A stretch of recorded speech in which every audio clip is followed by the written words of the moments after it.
Ça fait 1 mois et demi qu'on est au sec et c'était à la fois, ça a été assez intense, hein, tout ce qu'il y avait à faire. Toi, il n'y avait pas eu de chantier depuis le dernier tour du monde, donc il y avait quand même une usure assez importante du matériel et des améliorations à faire.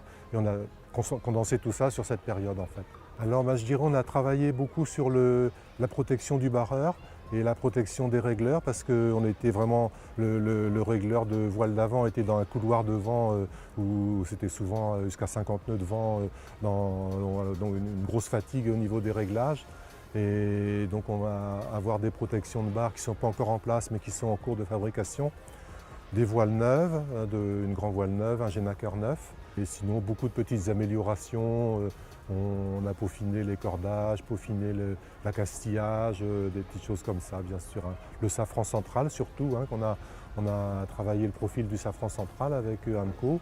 Et les foils aussi, enfin on a amélioré par petites touches. Hein. C'est un bateau qui a maintenant plus de 10 ans et qui a été amélioré par de nombreuses équipes.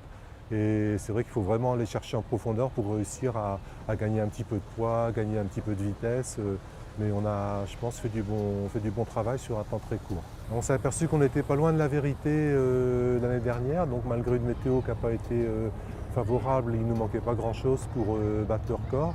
Et donc là, on part avec un peu plus de performance, nous un peu plus d'expérience et le bateau un peu plus près. Donc on espère que l'ensemble sera cohérent.